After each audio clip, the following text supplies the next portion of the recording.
십계명을 이해하려면 우리가 섬기는 하나님이 어떤 분인가를 생각해야 됩니다. 이런 명령들을 생각하면서 그냥 단지 어떤 도덕적인 어떤 그런 규범으로 생각하면 이렇게까지 해야 되나? 뭐 이렇게 많이 요구하지? 뭐 이런 생각이 들 수 있어요. 근데 우리가 섬기는 하나님이 어떤 하나님인가? 하나님께서 우리를 부르셔서 어떤 수준으로 우리를 올리시기 원하시는가? 그것을 생각하면 이해가 돼요. 너무 당연한 그런 명령들입니다. 제1계명에서 금한 죄들을 계속해서 살펴보고 있는데, 그래도 한 번은 읽어야겠죠. 지금 105문이죠. 105문을 제가 빠른 속도로 한번 읽고 시작하도록 하겠습니다. 자, 제1계명에서 금한 죄들은 무엇입니까? 제1계명에서 금한 죄들은 하나님을 부인하거나 모시지 않는 무신론, 참 하나님 대신에 다른 신 혹은 유일신보다 여러 신들을 두거나 예배하는 우상숭배, 하나님을 하나님으로 또한 우리의 하나님으로 모시며 고백하지 않는 것, 이 계명에서 요구하는 하나님께 마땅한 것을 무엇이든지 제애하거나 소홀히 하는 것, 그분에 대한 무지, 망각, 오해, 잘못된 견해, 무가치하고 악한 생각들, 그의 비밀을 감히 호기심으로 캐내려고 하는 것, 모든 신성모독, 하나님을 미워하는 것, 자기 사랑, 자기 추구, 우리 마음과 뜻과 정서를 무절제하고도 과도하게 다른 일에 두는 것, 전적으로 혹은 부분적으로 하나님에게서 떠나는 것, 헛된 경솔, 불신앙, 이단, 그릇된 신앙, 불신, 절망, 완악함, 심판에 대한 무감각, 마음의 강팍, 교만, 뻔뻔스러움, 세속적인 안일함, 하나님을 시험하는 것, 불법적인 수단을 쓰는 것, 불법적인 수단을 신뢰하는 것,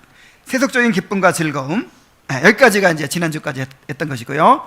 오늘 다룰 내용은 부패하고 맹목적이며 무분별한 열심, 미지근함, 하나님의 것에 대한 무감각, 하나님으로부터 자기 자신을 멀어지게 하는 것과 배교하는 것, 성인들이나 천사들이나 다른 아무 피조물에게라도 기도하든지 종교적 예배를 드리는 것, 마귀와의 모든 맹약과 의논하는 것, 마귀의 제안에 귀 기울이는 것, 사람을 우리의 믿음과 양심의 주인으로 삼는 것, 하나님과 그의 명령들을 경시하고 멸시하는 것, 하나님의 영을 거역하고 근심하는 것, 하나님의 다스리심에 대해 불만하고 참지 못하며 우리에게 임하는 불행에 대하여 어리석게 하나님을 비난하는 것, 우리에게 있거나 가지거나 할 수 있는 좋은 어떤 것들에 대한 칭송을 행운으로나 우상이나 우리 자신이나 다른 피조물에게 돌리는 것입니다.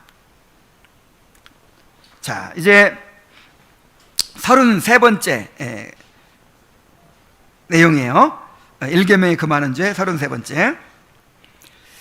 먼저 부패하고 맹목적이며 무분별한 열심을 금하고 있어요. 자, 잘못된 열심을 말하는 거죠. 잘못된 열심. 우리는 하나님을 섬기되 열심을 품고 섬겨야 됩니다. 그런데 하나님을 위한 열심도 우리의 죄된 본성으로 인해서 부패하고 맹목적이며 무분별한 열심이 될 수가 있어요. 자, 부패한 열심이란 무엇입니까? 부패한 열심이란 육신적 동기에서 비롯된 열심을 가리킵니다. 갈라디아서 4장 17절에 보면은 그들이 너희에게 대하여 열심 내는 것은 좋은 뜻이 아니요 오직 너희를 이간시켜 너희로 그들에게 대하여 열심을 내게 하려 함이라 그랬어요. 바울 사도가 고린도 교회를 세우고 이제 다른 지방으로 갔을 때 이제 다른 사역자들이 왔거든요. 근데 그 사람들은 경쟁심을 가지고 이제 사람들이 다 나를 최고라고 여겨주고 나를 따라주기를 바라는 마음이 있죠. 이제 그런 이기적인 열심, 육신적인 열심으로 이제 열심을 내는 거예요. 내가 바울보다 더 낫다는 걸 막 나타내고, 그 다음에 바울을 은근히 막 헐뜯고, 그래가지고 오로지 나한테 이제 사람들이 향하도록. 그래서 겉으로 봐서는 굉장히 열심히 목회를 하는 거예요. 너무너무 열심히 헌신되어 있는 것처럼 보이는 거예요. 근데 무슨 열심이에요? 부패한 열심이에요. 자, 이렇게 우리의 열심은 대개 시기심에서 나오기도 하고, 경쟁심에서 나오기도 하고, 인정받고자 하는 그런 마음에서 나오는 경우가 많죠. 또 두려움 때문에 그렇게 열심을 내기도 합니다. 그런데 하나님께서는 다 아세요. 이런 이 부패한 마음에서 나오는, 부패한 동기로 나오는 그런 열심은 하나님께서 인정하지 않으십니다. 그 다음에 또 어떤 열심이 있냐면 맹목적인 열심이 있어요. 맹목적인 열심이란, 이건 참된 지식에 기초하지 않은 열심입니다. 로마서 10장 2절에 보면은 내가 증언하노니 그들이 하나님께 열심히 있으나 올바른 지식을 따른 것이 아니니 그랬어요. 자, 유대인들이 얼마나 열심히 있었습니까? 그런데 이 성경을 잘못 이해해가지고 엉뚱하게 열심을 내는 거예요. 그래서 하나님의 뜻을 알지 못한 채 자기 생각으로 열심을 내는 것, 이것도 하나님께 받아들여질 수가 없습니다. 또 무분별한 열심이라는 것이 뭐냐면 지혜와 상식을 벗어난 열심입니다. 누가복음 9장 54절 55절에서 제자 야고보와 요한이 이를 보고 이르되 주여 우리가 불을 명하여 하늘로부터 내려 저들을 멸하라 하기를 원하시나이까? 예수께서 돌아보시며 꾸짖으시고, 사마리아인들이 예수님이 통행하는 것을 거절하니까 그냥 불을 명해가지고 그냥 싹 태워 죽이도록 뭔가 지금 여기에 맞지 않는 얘기죠. 뭔가 지금 주님께 대한 열심이 있는 거예요. 주님께 대한 열심은 있는데 그게 상황에 맞지 않는, 지혜롭지 못한, 뭔가 상식을 벗어나고 분별이 없는 그런 열심이 있어요. 주님께 대한 열심이 너무 커가지고 내가 우상을 두고 볼 수 없다 그래가지고 천하대장군 톱으로 잘라버리고 그 다음에 단군상 막 망치로 가서 막 깨버리고, 막 그 다음에 절에 가가지고 땅 밟기 하면서 찬송하고 막. 자, 누구를 위한 열심이에요? 그게 주님을 위한 열심인데, 이게 꼭 그 요한과 야고보가 막 불을 내려서 막 멸할까요 하는 거하고 똑같아요. 자, 이런 것도 그렇게 해가지고 얼마나 욕을 많이 먹어요. 오히려 주님께 영광이 되는 것이 아니라 완전히 주님께 욕을 돌리잖아요.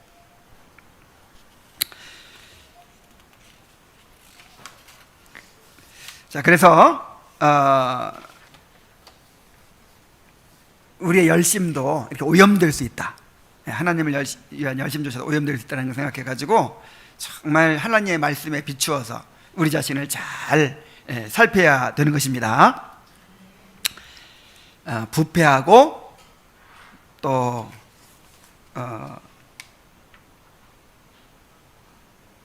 맹목적이며 무분별한 열심.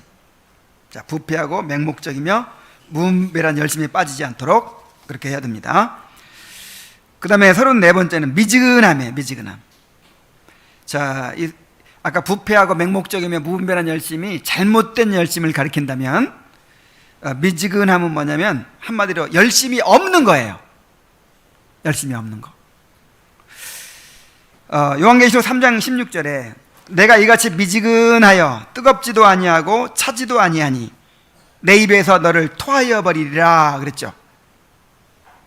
잘못된 열심도 문제지만 열심이 없는 것은 더 큰 문제입니다.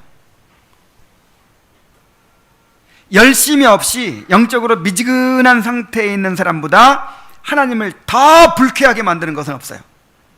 그래서 하나님께서는 이런 사람들을 어떻게 해버리고 싶다? 토하여 내치고 싶다.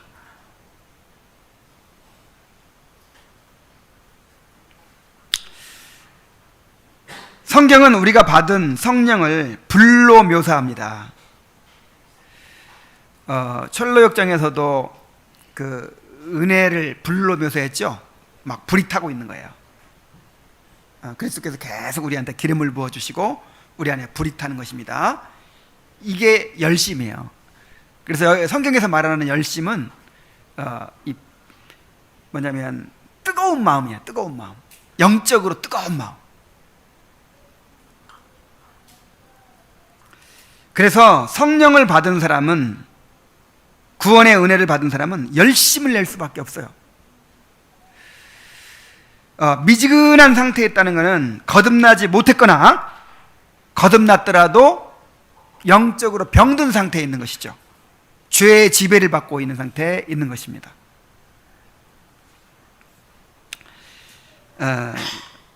그래서 이런 사람들이 문제입니다. 이렇게 미지근한 상태에 있는 사람들이 정말 큰 문제예요. 열심 있는 사람은 주위 사람들까지 뜨겁게 만듭니다. 막 열을 전파하죠. 그런데 이렇게 미지근한 사람들은 주위 사람들까지 그냥 가라앉게 만들어요. 그래서 내가 미지근한 상태에 있다 그러면 회개해야 돼요. 회개하라, 열심을 내라, 이렇게 말씀하고 계시잖아요. 지금 미지근한 상태에 있는 게 정상이 아니에요. 나는 원래 성격이 이래, 뭐 이런 핑계 될 문제가 아니에요. 이거는 뭐 적극적이고 뭐 원래 타고난 뭐 활동가고 이런 거 상관이 없이 영적으로 뜨거운 상태. 한참 이렇게 막 뜨겁게 연애하고 있는 남녀가 있다고 생각해 봅시다. 상대방에 대해서 어떤 마음이 있어요? 뜨거운 마음이 있는 거죠. 그냥 냉랭하고 만나면 만나고 말면 말고 그냥. 그러면 이게 문제죠. 그러면 이게 사랑이 식었구나, 이거 나를 안 좋아하는구나, 그 관계 끝내야 돼요. 그런 것처럼 정말 내가 구원의 은혜를 받고 또 성령을 받았다면 뜨거운 마음이 있어야 이게 정상이거든요.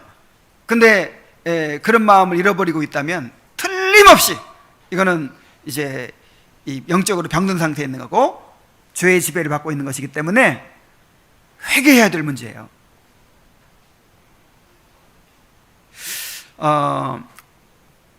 내가 열심히 있는 사람인가, 내가 뜨거운 마음이 있는 사람인가, 어떻게 알 수 있어요? 사람들이 나를 통해서 영향을 받아요. 그 사람과 막 얘기하고 있으면, 교제를 하면 아이고 나도 말씀을 더 가까이 하고 싶고, 나도 더 열심을 내고 싶고, 막 뭔가 이렇게 같이 뜨거워지는 거예요. 그러면 그 사람이 열심히 있는 사람이에요. 여러분, 그런 열심을 가지고 있습니까? 나는 특별히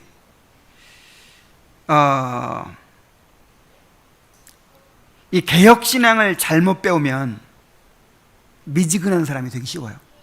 그래서 나는 이걸 굉장히 주의하고 있고 여러분들한테 이걸 강조하고 싶어요. 자, 왜 개혁신앙을 배우면 미지근하게 될까요?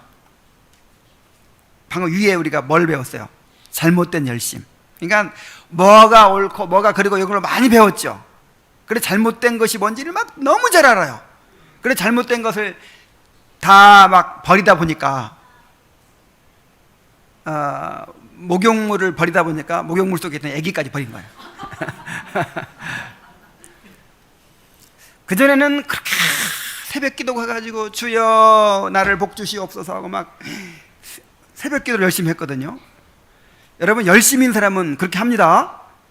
야, 내가 전에 있던 교회에서 그 노가다 하는 사람들이요, 새벽 기도 나와서 기도하고 일하러 가는 거예요. 밤늦게 또 와서 잠도 못 자는데 야, 정말 열심히 있으면요 가능해요. 뜨거우면 가능해. 근데 이제 기도는 뭐 그런 게 아니다. 뭐 기복신앙이 어떻고 뭐 이제 아는 게 이제 생겼어.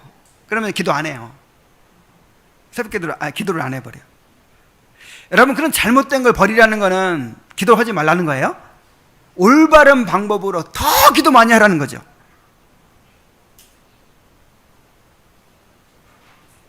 막 뭐 복 받으려고 헌금하고 뭐 이런 것도 이제 다 또 이제 뭐 배웠거든. 그런 거 뭐 안 되는 거다. 그러니까 아예 이제 헌금을 안 드려. 그래가지고요, 뭐 기도도 안 하죠. 헌금도 안 하죠. 그 다음에 또 그렇게 뭐 봉사도 그 봉사 사역 중심의 신앙은 뭐 어떻고 봉사 안 하고 뭐 이것도 안 하고 저것도 안 하고 이제 사람들이 미지근한 사람이 돼요.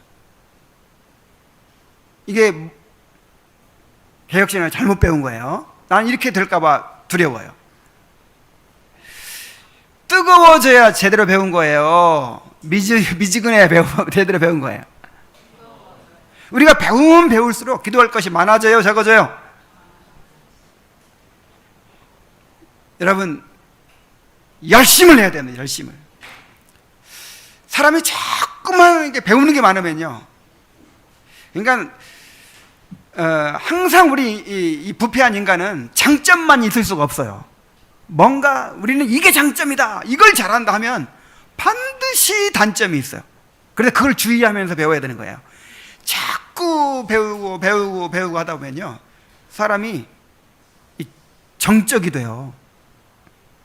뭔가 액션이 없어져. 점점 이제 이렇게 움직이질 않으려고 그래요. 낭비를 안 하려고 그래요. 낭비를. 정말 그냥 기가 막히게 따지고 그냥 절대 막 시간 한 시간도 낭비를 안 하려고 하고 진짜 정말 재미없는 사람이 되고 차가운 사람이 되고 냉랭한 사람이 되고, 여러분 이렇게 되지 말길 바랍니다. 열심이 없는 거는 정말 이건 심각한 문제예요. 난 정말 이게 고민이에요, 고민. 자, 바울 사도 감옥에 gat으니까 부패한 그 열심을 가진 사람들이, 야, 바울이 감옥에 갇혔다. 우리 경쟁자가 감옥에 갇혔다. 우리가 이 기회에 열심히 전도해가지고 바울을 눌러버리자. 그래가지고는 열심히 막 전도를 한 거예요. 바울이 그걸 기뻐했어요. 내가 정말 좋은 동기로 하든지 그런 나쁜 동기로 하든지 전파되는 것은 그리스도니 나는 기뻐하리라. 물론 그 부패한 열심을 하는 사람들, 그 사람들 자체는 이제 상급이 없을지 몰라요. 그러나 하나님은 그런 것조차도 사용하십니다. 그런 것조차 사용해요. 교회가 서로 싸우고 깨졌어. 그래가지고 이 근처에 또 하나 세웠어. 그래가지고 우리가 저 교회보다 더 크게 되자 해가지고 막 열심히 막 전도해가지고 교회가 막 커졌어요. 그게 얼마나 더 육신적인 열심입니까? 그런데 그런 것도 사용하세요, 하나님이. 하나님은 이 악도 사용하십니다. 물론 이제 그 열심히 상급은 못 받겠죠. 그래서 어떤 면에서 보면 열심이 없는 것보다 차라리 잘못된 열심이 나을 수도 있다, 이 말이에요. 그래, 잘못된 기도라도 열심히 기도하는 사람은 기도하면서 깨달을 수 있어요. 근데 저거 잘못된 거야 하고는 안 하고 있는 사람은요, 더 나쁜 거예요. 그런데 점점 이렇게 알아가면 알아갈수록, 절대로 함부로 판단해서는 안 되겠다.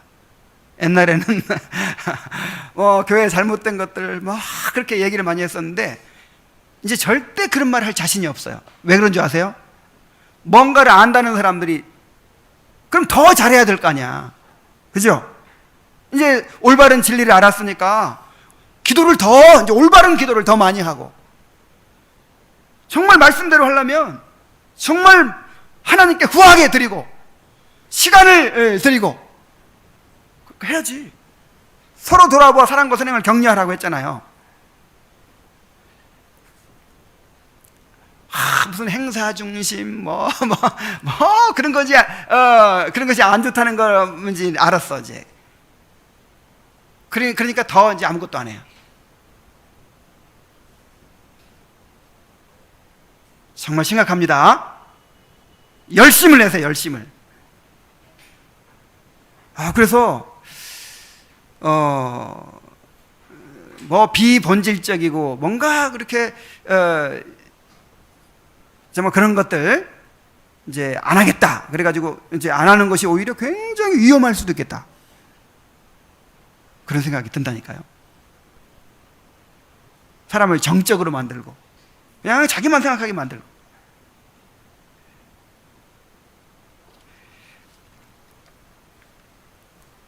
하나님이 토하에 내쳐버리고 싶은 그런 사람 되지 마세요. 열심히 있는 사람 되세요. 예. 아까 우리 이제 자녀들에게 신앙의 본을 보여줘야 된다고 했는데 무슨 본이겠어요? 하나님을 향한 뜨거운 마음이에요.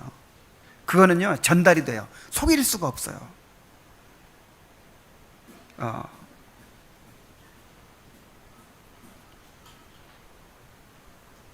자, 열심히 냅시다. 열심히 냅시다. 자, 그 다음에 35번째, 하나님의 것에 대한 무감각. 자, 하나님의 것에 대한 무감각은 영적인 일에 대해 감각이 없고 반응하지 못하는 상태를 말해요. 영적으로 죽어있는 상태죠. 요한계시록 3장 1절, 사대교회의 사자에게 편지하라. 하나님의 7영과 7뼈를 가지신 이가 이르시되 내가 내 행위를 아노니 내가 살았다는 이름은 가졌으나 죽은 자로다 그랬습니다. 아무리 죄를 책망하는 말씀을 들어도 그 말씀에 찔림을 안 받아. 감각이 없어요. 하나님의 은혜에 대해서 들으면서도 마음에 감동이 일어나지 않아요. 예배를 드려도 경외함이 없이 피상적으로 드립니다. 경건의 모양은 있지만 경건의 능력이 없어요. 그냥 죽어있어요. 죽어있어. 이런 상태 자체가 죄예요. 죄. 하나님을 모욕하는 죄예요.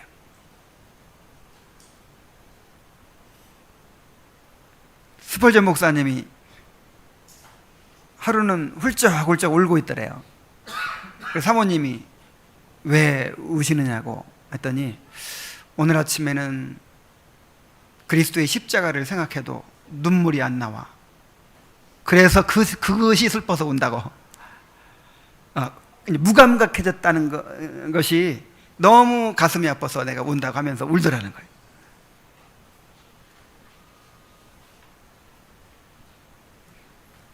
영적인 무감각 상태에서 회복되기 바랍니다. 정말 그런 상태에 있다면 회개해야 돼요. 회개하고 막 금식하면서 정말 회복하도록 해야 돼요.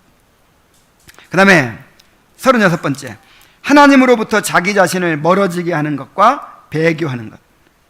자, 분명한 신앙 고백이 있는 사람인데 점점 은혜의 수단을 멀리해요. 그리고 점점 하나님과 멀어져요.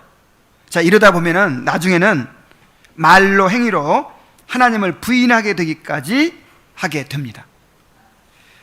이사야 1장 4절로 5절에 보면은 슬프다 범죄한 나라여 허물진 백성이요 행악의 종자여 행위가 부패한 자식이로다.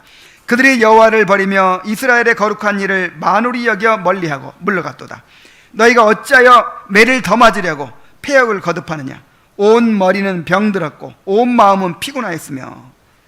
자, 매를 맞으면서도 계속 멀어지는 거예요. 지금 이 매가 있다는 것 자체가 이게 아직 소망이 있는 거예요. 은혜예요, 은혜. 정말 하나님께서 버린 사람은요 점점 멀어져 가도록 버려두십니다. 그냥 하나님으로부터 자신을 멀어지게 하고 있다면 이미 이 죄를 범하고 있는 거예요. 정말 이 크리스찬이 순례의 길을 가면서 계속 마음에 두고 있었던 게 뭐냐면 그 철장 속에 갇힌 사람, 점점 은혜를 소멸해 버려 가지고 완전히 그냥 이제 회개할 수도 없게 돼버린 사람. 이 사람이 강하게 이제 인상이 남아 가지고 내가 그렇게 되지 않도록 늘 경계하면서 그렇게 순례의 길을 가는 거예요. 우리도 그렇게 해야 됩니다. 자, 37번째, 성인들이나 천사들이나 다른 아무 피조물에게라도 기도하든지 종교적 예배를 드리는 것. 그러니까 오직 하나님께 돌려야 될 것을 피조물에게 돌리는 것을 말하는 것입니다. 예를 들어서 사물에게 돌릴 수도 있어요. 호세아 4장 22절. 이 백성이 나무에게 묻고 그 막대기는 그들에게 고하나니 이는 그들이 음란한 마음에 미혹되어 하나님을 버리고 음행하였습니다. 자, 나무에게 물어요. 예를 들어서 뭐 오늘날 우리에게 적용하면 무슨 타로점이라는 거 있죠. 나는 그거 뭔지 잘 모르겠는데 어쨌든 뭐 점을 치는 거, 어떤 물건을 가지고 점 치는 거, 손금 보는 거. 자, 이런 게 왜 죄가 되죠? 우리의 미래는 누구한테 달린 거예요? 하나님께 달린 건데 뭐 다른 것에 돌리는 거잖아요 지금. 그리고 우리를 아시는 분은 하나님밖에 없어요. 우리의 미래를 아는 분은 하나님밖에 없는데 그런 것에 우리가 묻는 거잖아요. 점치는 거, 이런 거. 아무리 기가 막히게 잘 맞추더라도 이것은 죄입니다. 그리고 사람에게 돌리는 경우도 있어요. 사도행전 10장 25절 26절에 보면은 마침 베드로가 들어올 때에 고넬료가 맞아 발 앞에 엎드려 절하니 베드로가 일으켜 이르되 일어서라, 나도 사람이라. 자, 고넬료가 하나님의 사람이 온다니까 그냥 너무 감격해가지고 엎드려서 막 절했어요. 그러자 베드로가 황급히 나도 사람이라고, 나한테 이렇게 하면 안 된다고 하면서 이렇게 세우죠. 바울도 바나바와 이제 어디 가서 전도를 하는데 이 제우스 신이 나타났다, 제우스 신과 헤르메스 신이 나타났다 해가지고는 막 제단을 쌓고 막 제사를 지내려고 하니까 막 황급히 말리잖아요. 이렇게 사람에게 이제 하나님께 드려야 될 예배를 드리려고 하는 것이 있습니다. 이 가톨릭에서는 성인들에게 기도하죠. 성인들을 중보자로 여기고 기도합니다.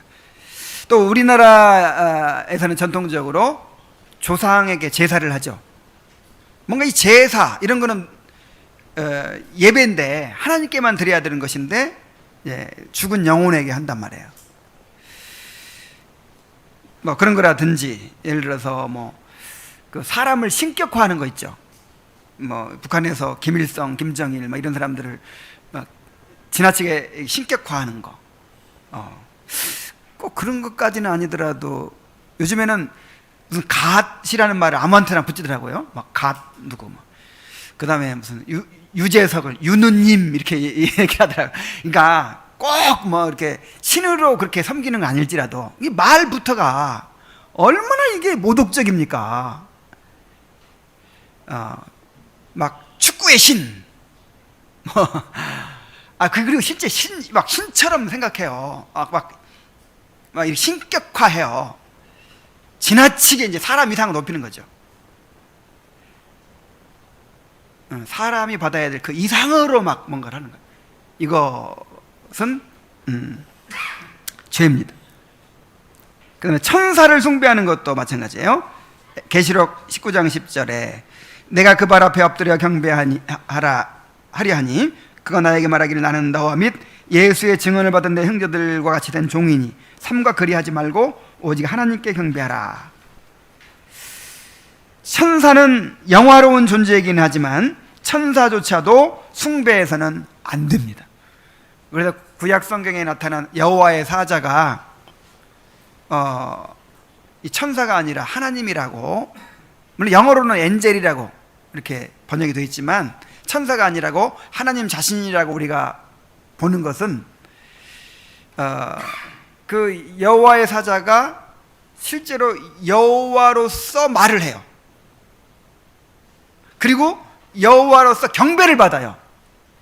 천사가 나타났을 때는 경배할 때는 말리거든요. 절대 하지 말라고. 근데 제사 드린다든지 할 때 받아요. 그러니까 이제 천사가 아니라 하나님이시라고, 성육신 하시기 이전에 성자 하나님이라고 우리가 보는 것입니다. 이 모든 것은 하나님을 모독하는 것이 됩니다. 로마서 1장 25절에 이는 그들이 하나님의 진리를 거짓 것으로 바꾸어 피조물을 조물주보다 더 경배하고 섬김이라. 주는 영원히 찬송할시로다 그랬어요. 여기서 말하는 하나님의 진리는 하나님을 알만한 것이 저희 속에 보임이라고 한 말을 받아서 이제 표현한 거예요. 그러니까 사람들의 마음속에 어떤 하나님을 의식할 수 있는 그런 본성이 있어요. 그런데 이걸 가리켜서 지금 하나님의 진리 이렇게 말한 거예요. 여기서 그 하나님의 진리를 뭘로 바꿔버렸어요? 거짓 것으로 바꿔버리는 거예요. 그래서 피조물을 조물주보다 더 경배하고 섬기게 되는 것이죠. 자, 이것은 하나님을 모독하는 행위입니다. 그 다음에 38번째로 마귀와의 모든 맹약과 의논하는 것. 자, 마귀와 의논하는 게 뭐겠어요? 예를 들어서 귀신의 힘을 빌려서 자신의 뜻을 이루려고 하는 것입니다. 역대상 10장 13절 14절에 보면 사울이 죽은 것은 여호와께 범죄하였기 때문이라. 그가 여호와의 말씀을 지키지 아니하고 또 신접한 자에게 가르치기를 청하고 여호와께 묻지 아니하였으므로 여호와께서 그를 죽이시고 그 나라를 이새의 아들 다윗에게 넘겨주셨더라. 자, 신접한 자가 누구죠? 우리말로 하면 무당이에요. 무당. 신들린 사람. 무당은 신받아야 되잖아요. 무당은 반드시 이게 신내림을 받아야 무당이 될 수 있는 거예요. 그래서 그 무당은 영혼을 불러내요. 그래서 이제 또 이걸 영매라고도 하죠. 영매. 그러니까 영과 이렇게 교통하게 해준다. 그래서 미국에는 영매가 100만 명이 넘는데요. 그래서 사랑과 영혼 이런 영화에도 나오죠. 내가 죽은 우리 어머니가 너무 그리운 거예요. 그러면 이제 그 죽은 어머니를 불러달라 그러면 그 죽은 어머니의 영혼이 그 영매에게 육체에 임해요. 그래가지고 내 아들아 어서 와라 이렇게.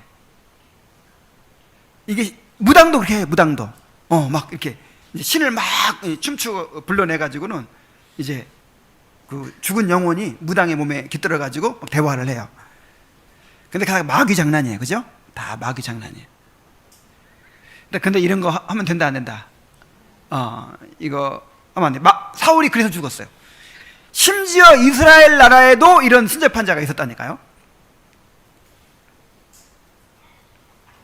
또 마귀의 제안에 귀 기울이는 것. 하나님의 말씀에 순종하지 않고 마귀의 말을 듣는 거예요. 누가 이런 일을 했죠? 아담과 하와가 하나님의 말씀을 듣기보다 마귀의 말을 들어가지고 이 세상이 마귀에게 넘어가 버렸잖아요. 사도행전 5장 3절에 보면은 베드로가 이르되 아나니아야 어찌하여 사탄이 내 마음에 가득하여 내가 성령을 속이고 땅값 얼마를 감추었느냐. 사탄이 우리에게 음성을 들려줄 때가 있어요, 없어요? 있어요. 가룟 유다한테도 생각을 넣었다 그랬잖아요. 생각을 넣어. 그러니까 우리 안에 사탄이 생각을 넣어줄 수 있어요, 없어요? 분별해야 됩니다. 우리 안에 이제 어떤 생각이 들어왔을 때 이게 사탄의 생각인지 아니면 성령의 생각인지 내 생각인지 잘 분별해야 돼요. 그래서 사탄의 말을 들으면 안 됩니다. 40번째로 사람을 우리의 믿음의 양심의 주인으로 삼는 것. 이게 무슨 말이냐면 하나님의 말씀보다 사람의 말에 더 권위를 두는 것을 말하는 거예요. 고린도후서 1장 24절에 우리가 너희 믿음을 주관하려는 것이 아니요 오직 너희 기쁨을 돕는 자가 되려 함이니 이는 너희가 믿음에 섰음이라. 나는 이 말씀을 참 좋아해요. 이게 이제 사역자로서 바울이 한 말인데 이 성도들의 믿음을 주관하려고 하는 게 아니다 이 말이에요. 좌지우지하려고 하는 게 아니라 돕는 자, 기쁨을 돕는 자. 결국 잘하게 하시는 분은 누구죠? 하나님이세요. 하나님이 믿음을 주시고 그 믿음을 자라게 하시는 거예요. 그러면 목사는 뭐 하는 사람이에요? 그걸 이제 물 주고 이렇게 씨를 뿌리고 옆에서 도와주는 사람이에요. 기쁨을 돕는 자, 다 주님 안에서 기쁨을 누리도록 그렇게 돕는 자 역할을 해야 돼요. 그런데 이 역할을 넘어서 가지고는 이제 내가 하나님 자리에 앉아버리면 안 되겠죠. 하나님의 말씀에 순종해야 되는데 하나님의 말씀보다 사람의 말을 이제 더 중요하게 여겨가지고 그래 순종하면 안 되겠죠. 마태복음 23장 9절에 보면은 땅에 있는 자를 아버지라 하지 말라. 너희의 아버지는 한 분이시니 곧 하늘에 계신 이시니라. 그래서 뭐 때로 뭐 영적인 그분이 나의 영적인 아버지야 이런 말 할 수 있어요. 그죠? 바울 사도도 디모데를 내 믿음의 아들이라고 그랬고 아마 디모데는 또 내 아버지라고 했을 거예요.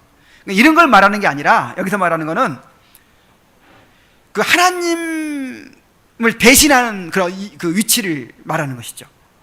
오직 하나님만이 절대적인 권위가 되시는데 이제 어떤 믿음의 근거를, 어떤 순종의 근거를 사람에게 두는 거죠. 사람의 말을 더 중시하고 하나님의 말씀을 더 따르고 이제 이런 걸 말하는 거예요. 하나님은 너희를 인도하는 자들에게 순종하고 복종하라고 하셨습니다. 그러나 그들의 가르침이 하나님의 말씀에 부합될 때 그 권위가 있는 거예요. 그러니까 여러분, 하나님의 말씀에 부합되는 가르침에 대해서는 순종하고 복종해야 돼요. 또 이거 배웠다고. 그러니까 바르게 순종하라는 가르침이지 그냥 다 뭐 권위를 부정하라는 건 아니죠. 이 권위가 너무 중요한 거예요. 권위가. 자, 그 다음에 41번째로 하나님과 그의 명령들을 경시하고 멸시하는 것. 자, 우리는 마땅히 하나님의 말씀에 대하여 두려워하며 그 앞에 겸손히 굴복해야 합니다. 그런데 하나님과 그의 명령들을 경시하고 멸시한다면 얼마나 큰 죄가 되겠습니까? 사무엘하 12장 9절에 보면은 그러한데 어찌하여 내가 여호와의 말씀을 업신여기고 나보기에 악을 행하였느냐. 내가 칼로 햇사람 우리아를 치되 암몬 자손의 칼로 죽이고 그의 아내를 빼앗아 내 아내로 삼았도다. 그러니까 다 하나님의 말씀을 경시한 데서 이 엄청난 죄가 다 시작되었다는 걸 알 수 있어요. 잠언 13장 13절에 보면은 말씀을 멸시하는 자는 자기에게 패망을 이루고 계명을 두려워하는 자는 상을 받느니라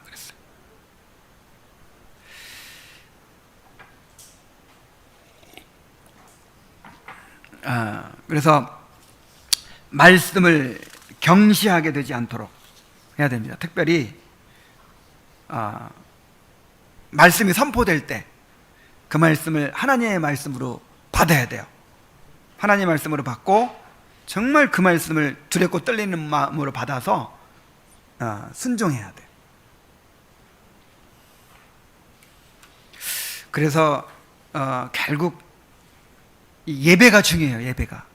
그러니까 성도들이 얼마나 예배를 예배답게 드리는가 여기에 달려 있어요. 우리의 경건이, 우리의 신앙이 여기에 달려 있어요. 정말 하나님의 말씀을 내가 듣는다고 생각하고 정말 내가 지금 진짜 하나님께 지금 하나님 앞에서 존전해서 그렇게 예배를 드린다고 생각하고 그러면 여러분의 삶이 바뀝니다. 정말 우리 예배의 경건성을 계속 높여가야 돼요. 근데 이게 안 돼버리면요, 이건 어떤 방법으로도 변화될 수 없어요.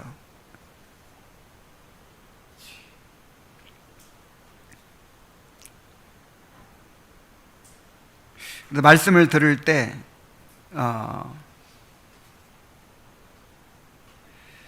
뭐 다른 거, 뭐 비본질적인 거 이런 거에 막 이렇게 마음이 분산되고 그렇게 하지 말고 정말 하나님의 음성으로 그렇게 잘 듣는 여러분들이 되시기 바랍니다. 자, 42번째로 하나님의 영을 거역하고 근심하게 하는 것.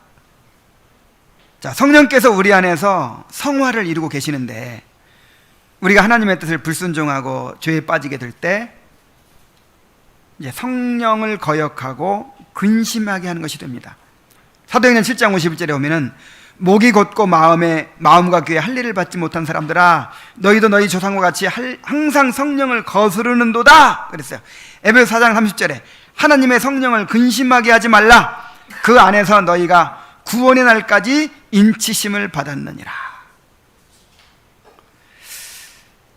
우리 성령께서 내 안에 계신다고 하는 사실, 무당이 신들린 것처럼 우리 안에는 지금 성령이 계시는 거예요.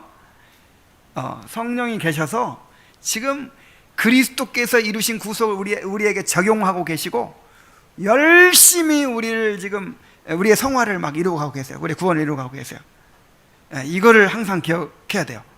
근데 막 더러운 것들을 마음에 끌어들이고 또 하나님을 거역하고 막 이렇게 할 때 성령께서 근심하신다고요. 자, 성령이 근심하면 어떻게 될까요? 이제 성령으로부터 오는 은혜가 소멸되겠죠. 그래서 성령의 위로와 평안이 사라져요. 정말 우리에게 성령의 위로와 평안이 사라지면 그보다 큰 고통이 없어요. 성령을 근심하게 하지 않도록 하시기 바랍니다. 자, 성령을 근심하게 하는 걸 정말 두려워해야 돼요. 43번째, 하나님의 다스림에 대해서 불만하고 참지 못하며 우리에게 임하는 불행에 대하여 어리석게 하나님을 비난하는 것. 자, 하나님의 섭리를 받아들이지 못하고 불평하고 원망하는 것이죠. 그 유명한 성경 시편의 73편이 있어요. 거기서 이렇게 이야기를 합니다. 아삽의 시 맞죠? 아삽 73편을 강의하고도 갑자기 헷갈리네. 아삽의 시가 맞을 거예요. 나는 거의 넘어질 뻔하였고 나의 걸음이 미끄러질 뻔하였으니 이는 내가 악인의 형통함을 보고 오만한 자를 질투하였음이로다.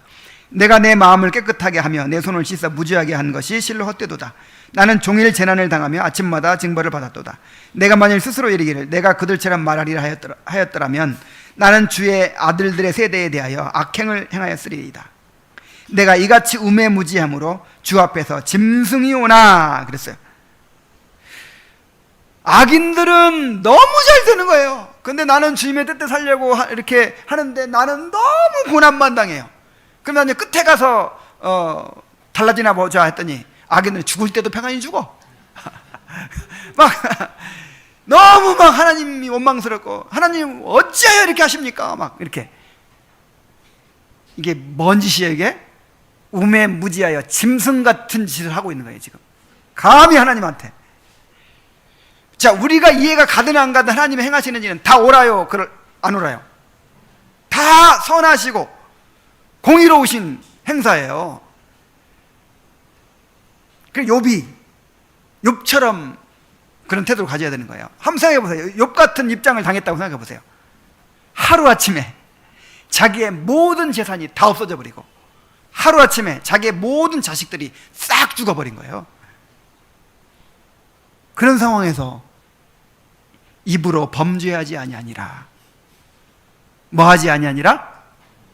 어리석게 범죄하지 아니하니라. 거기서 이제 하나님 어찌하여 막 이렇게 했으면 이건 이제 우매무지하여 짐승 같은 짓을 하는 것이죠.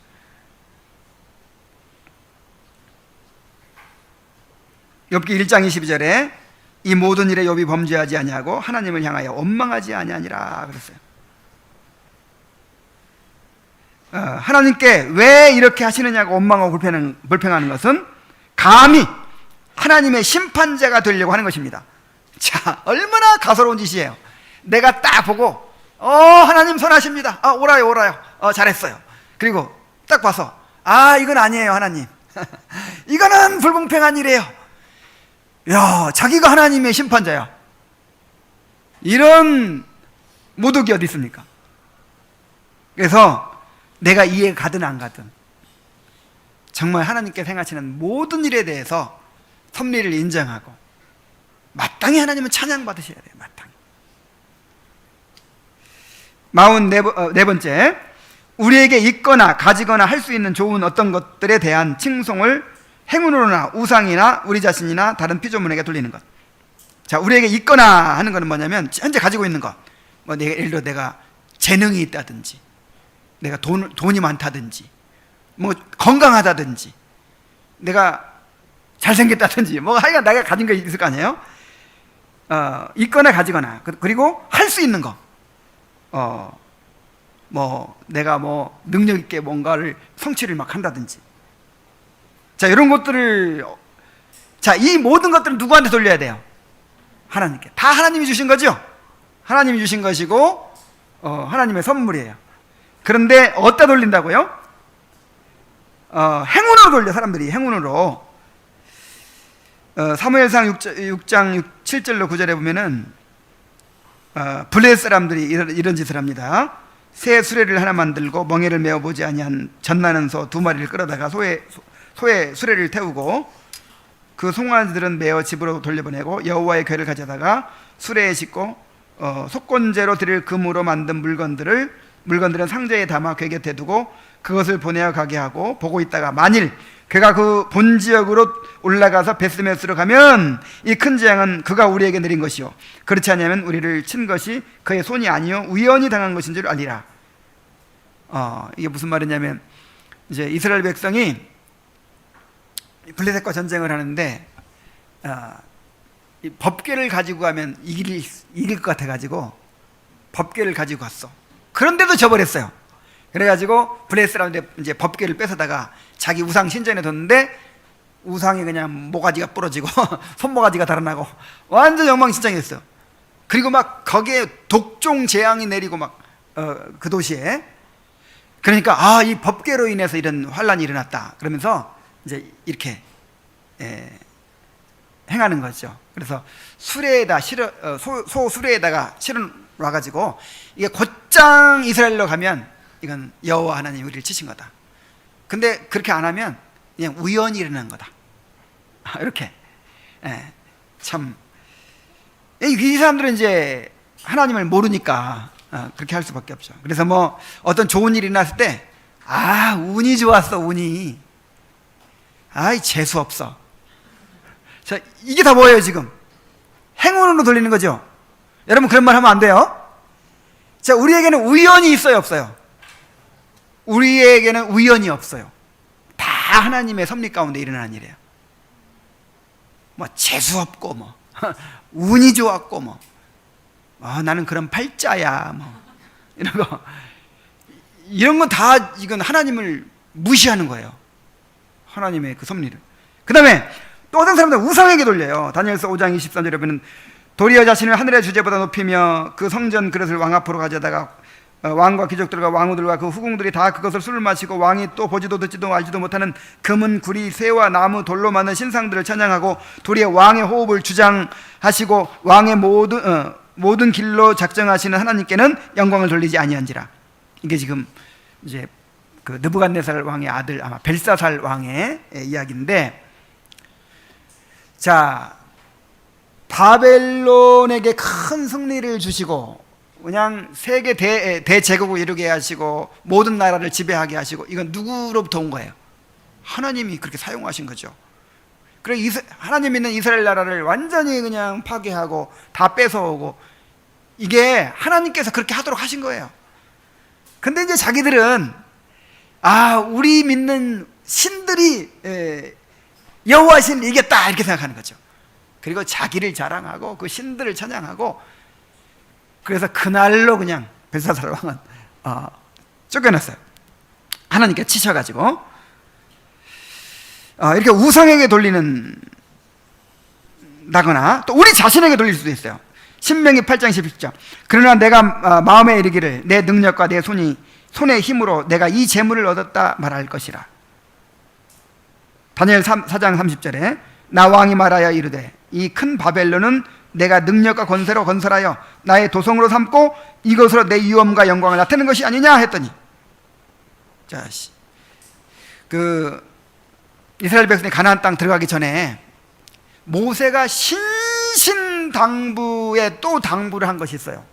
이제 가나안 땅 딱 들어가면 그들이 경작하지 않은 밭을 소유하게 되고 파지 아니한 우물을 소유하게 되고 심지 아니한 과일나무를 소유하게 될 거예요.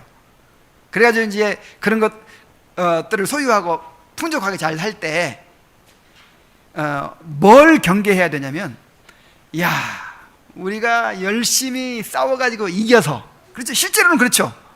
싸워서 이겨서 얻은 거잖아요. 그러니까 내 힘으로 이런 것들을 다 얻었다 하게 될까 두려워하라 그랬어요. 그럼 망한다, 너희들은. 그 즉시 망한다. 여러분, 망하는 길입니다, 이것이. 하나님께서 여러분들에게 주신 것이 있을 거예요. 야, 나는 남보다 재물을 좀 주셨어. 나는 남보다 건강을 주셨어. 재능을 주셨어. 다른 건 몰라도 미모를 주셨어. 하여간 주신 것이 있어요. 그런데 그걸 하나님께 돌리지 않고, 이걸로 좀 이렇게 자랑하고, 그냥, 내가 뭔가 된 것처럼 생각하고, 그러면 이 망하는 길이에요. 정말 두려워요. 이 느부갓네살 왕이 바벨론 성이 그렇게 아름답게 웅장하게 세워졌다고 하잖아요. 세계 대제국의 수도니까. 그 왕궁을 그 바벨론 성을 바라보면서, 이야, 정말 내가 대단하긴 대단해.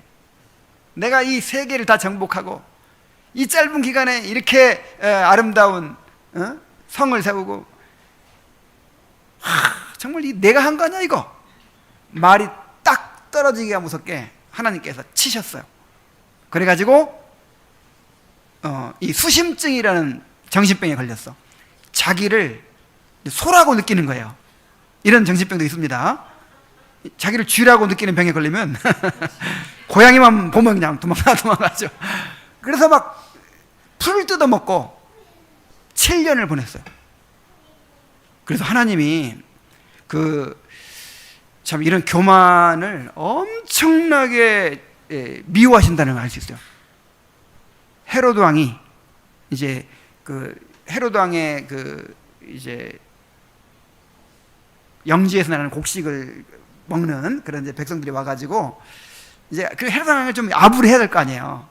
헤로드 왕이 일장 연설을 하니까, 이야, 이건 사람의 소리가 아니라 신의 소리로다. 그러니까 헤로드 왕이 막 말렸어야 돼요. 그때 바울처럼.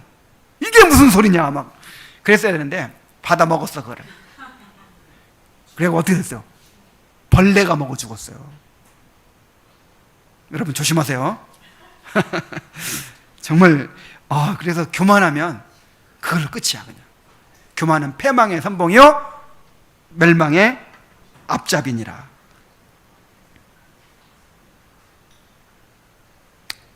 그 밖에 다른 피조물들에게 돌리는 것, 하박국 1장 16절. 그물에 제사하며 투망 앞에 분향하면. 참 얼마나 어리석어요. 고기 잡으려고 가면서 그물에다가 제사 드리고 투망 앞에다가 분향을 하고, 제발 고기 좀 많이 잡게 해주소서 하고는 고기를 잡는 거예요.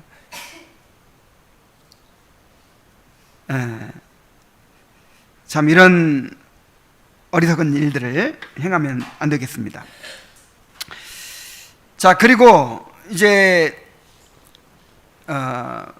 1계명을 다시 한번 외워보면, 너는 나 외에는 다른 신들을 내게 두지 말라 하셨죠. 근데 그 나 외에는 이라는 말에 또 의미가 있다는 거예요. 나 외에는. 서두에 나 외에는 이라는 말이 의미하는 것은 무엇입니까? 제 106문을 따로 여기 할애했어요.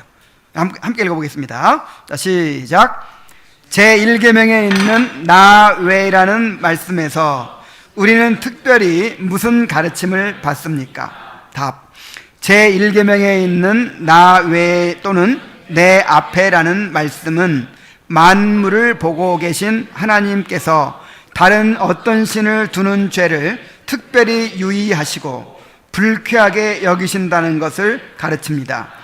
그래서 이것은 이러한 죄를 범하지 못하게 하며 가장 무례한 도발 행위로서 부담을 주며, 또한 우리가 주를 섬기는 일에 무엇을 하든지 주의 목전에서 하도록 설득해 줍니다. 그러니까 나 외에, 이 말이 굉장히 무서운 말이에요. 이 나 외라는 말은 엘 파나이라는 말인데 직역하면 내 얼굴 앞에서, before my face, 내 얼굴 앞에서. 그러니까 바람을 피워도 몰래 피우는 것도 아니고 남편이 보는 앞에서 남자를 데리고 와서 남자하고 막 바람 피우고 있다고 생각해 보세요. 얼마나 이거는 아니 이거는 완전히 그냥 완전히 분노할 수밖에 없는 그런 것이잖아요. 격분을 일으키는 거잖아요. 그냥 몰래 하는 것도 아니야. 그냥 시퍼렇게 눈을 뜨고 있는데 내 앞에서 그렇게 바람을 피우고 있는 거예요. 그래서 우리가 다른 신을 두는 것은 누구 앞에서? 하나님의 얼굴 앞에서. 하나님이 지금 이렇게 우리 앞에서 보고 계시는데 그 앞에서 우상을 딱 섬기는 거예요. 그래서 가장 무례한 도발 행위라는 거예요. 가장 무례한 도발 행위. 정말 하나님의 진노를 격발시키는 행위라는 거죠. 그래서 여러분들이 이 일계명을 이제 암송할 때마다 그 하나님의 얼굴 앞에서라는 것을 잘 생각하셔야 돼요. 하나님께서 우리가 다른 신을 두는 죄를 특별히 주목하시고 불쾌하게 여기신다는 것을 보여줍니다. 소요리문답 제48문에도 제1계명에 있는 나외라는 말씀이 우리에게 특별히 가르치는 것은 무엇입니까? 답. 제1계명에 있는 나외라는 말씀이 우리에게 특별히 가르치는 것은 만물을 감찰하시는 하나님께서 우리가 다른 신을 섬기는 죄를 눈여겨보시고 매우 싫어하신다는 것입니다. 에스겔 8장 5절 6절에 보면은 그가 내게 이르시되 인자야 이제 너는 눈을 들어 북쪽을 바라보라 하시기로 내가 눈을 들어 북쪽을 바라보니 제단문 어기 북쪽에 그 질투의 우상이 있더라. 또 내게 이르시되 인자야 이스라엘 족속이 행하는 일을 보느냐 그들이 여기에서 크게 가증한 일을 행하여 나로 내 성소를 멀리 떠나게 하였느니라. 너는 다시 다른 큰 가증한 일을 보리라 하시더라. 우상이 어디에 있어요? 성소 안에. 하나님의 성소 안에 우상을 갖다 놔가지고 그래서 뭐라고 부르냐면 질투의 우상이라고 해요. 질투의 우상. 우리가 성전이죠. 하나님의 성전이죠. 그래서 우리가 우상을 숭배하는 것은 뭐하고 똑같았냐면 그 예루살렘 거룩한 성전 안에 거기다가 뭐 바알 신상을 딱 갖다 놓는 거하고 똑같은 거예요. 역대상 28장 9절에 내 아들 솔로몬아 너는 내 아버지 하나님을 알고 온전한 마음과 기쁜 뜻을 섬길지어다. 여호와께서는 모든 마음을 감찰하사 모든 의도를 아시나니 내가 만일 그를 찾으면 만날 것이요 만일 내가 그를 버리면 그가 너를 영원히 버리시리라 그랬어요. 우리는 하나님의 면전에서 살아가고 있다는 사실을 기억해야 합니다. 우리가 행하는 모든 일들은 거룩하신 하나님의 면전에서 행하는 일들입니다. 하나님의 면전에서 다른 신을 섬김으로 하나님의 진노를 격발하는 그런 일을 행하지 않게 되기를 바랍니다. 자, 기도하겠습니다. 하나님 아버지, 일계명이 금하는 죄들을 우리가 살펴보았는데 하나님 아버지 정말 얼마나 우리가 죄 가운데 살고 있는지 망연자실하지 않을 수가 없습니다. 우리를 불쌍히 여겨 주시옵소서. 아버지여, 참 우리가 항상 하나님의 면전에서 살아가고 있다는 것을 기억하고 일계명의 요구하는 의무를 또 금하는 죄를 우리가 기억하고 잘 지켜나갈 수 있도록 인도하여 주옵소서. 예수님의 이름으로 기도하옵나이다.